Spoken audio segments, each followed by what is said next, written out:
दोस्तों आखिरकार यहाँ पर ईपीएस 95 को लेकर सबसे बड़ी और नॉलेजफुल अपडेट यहाँ पर आ चुकी है। दोपहर 3:50 पर दोस्तों सरकार के द्वारा पेंशन को लेकर यहाँ पर नई घोषणा है कर दी गई है।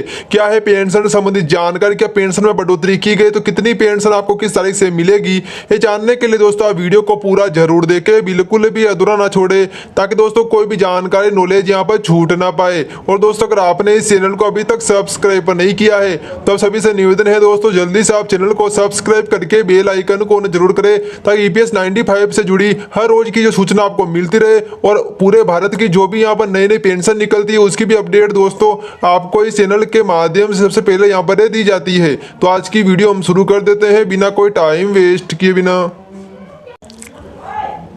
तो दोस्तों देखिए आखिरकार यहाँ पर ईपीएस 95 को लेकर सरकार ने क्या अपडेट इस बारे में दी है, जानने के लिए वीडियो को आप पूरा जरूर देखें। ईपीएस 95 कर्मचारी भविष्य निधि संगठन के द्वारा संचालित सामाजिक सुरक्षा योजनाओं में से एक है, जिसमें से पेंशनधारियों के संगठन के मुताबिक ये मामला संसद में उठाया गया था और 2 साल से अधिक समय से यह लगभग चर्चा में है। संसद में चली लंबी चर्चा के बाद श्रम मंत्रालय से इस मामले में एक और विशेषज्ञ समिति के गठन की यहाँ पर घोषणा की गई, लेकिन निर्णय लेने में देरी की वजह से 60 लाख वृद्धावस्था वाले परिवारों के सामने आजीविका का संकट यहाँ पर खड़ा हो गया है।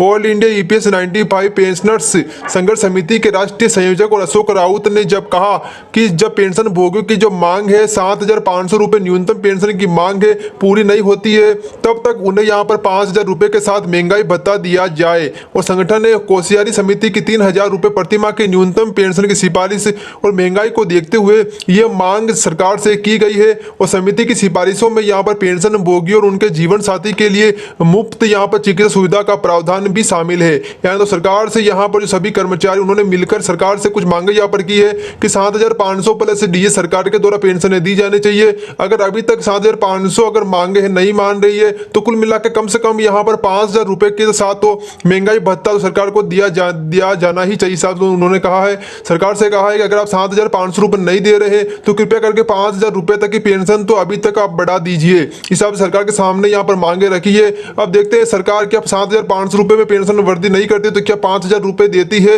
महीने की या फिर नहीं। इस बारे में दोस्तों अपडेट है जल्द ही सरकार के द्वारा यहाँ पर जो सभी कर्मचारी है उनके सामने यहाँ पर अपडेट रख दी जाएगी। और जो पेंशन में वृद्धि अगर 7,000 नहीं होगी तो कम से कम यहाँ पर 5,000 तो लगभग सरकार के द्वारा कर दी जाएगी। और जल्द ही इस बारे में ऑफिशियली सूचना है सरकार के द्वारा जारी कर दी जाएगी। और जैसे दोस्तों यहाँ पर पेंशन में वृद्धि होगी या कुल मिलाकर दोस्तों यहाँ पर पेंशन में वृद्धि जरूर होगी, 7,500 नहीं तो कम से कम आपको 5,000 रुपए की पेंशन तो आप महंगाई भत्ते के साथ आपको जरूर दी जाएगी।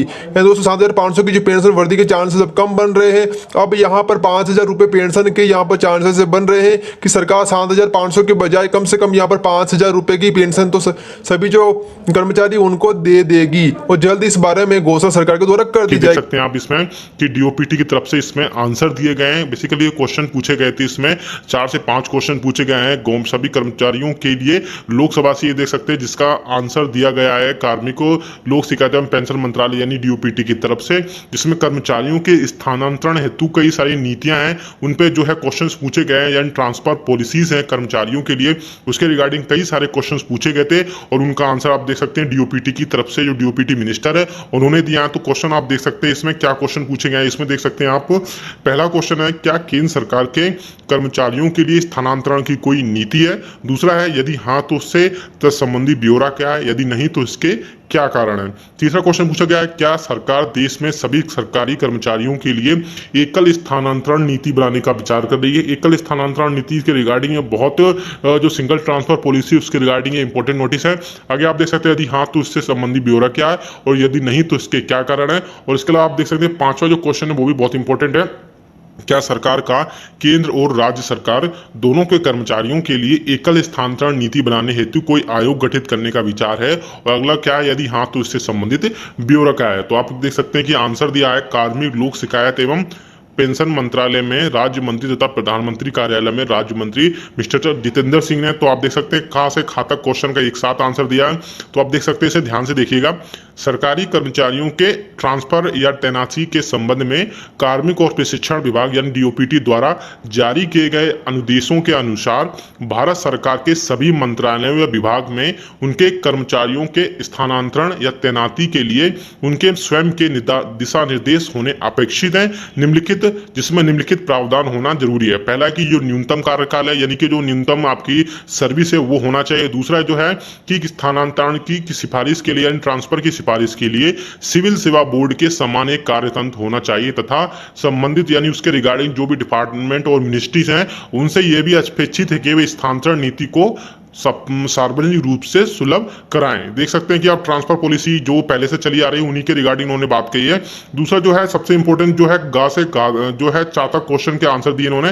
सरकारी कर्मचारियों के एकल स्थानांतरण नीति तैयार करने का कोई भी सरकार के पास ऐसा प्रस्ताव अभी नहीं है, क्योंकि कर्मचारियों के स्थानांतरण या तैनाती संबंधी दिशा निर्देश संबंधित मंत्रालयों या विभागों की विशिष्ट आवश्यकता पर निर्भर करते हैं। यानी कि जो डिपार्टमेंट और जो मिनिस्ट्रीज होती हैं उनके जो भी दिशा निर्देश होते हैं, गाइडलाइंस होती है, उसी के हिसाब से ट्रांसफर पॉलिसी जो है उनके जरूरत के हिसाब से उन पर डिपेंड करते हैं।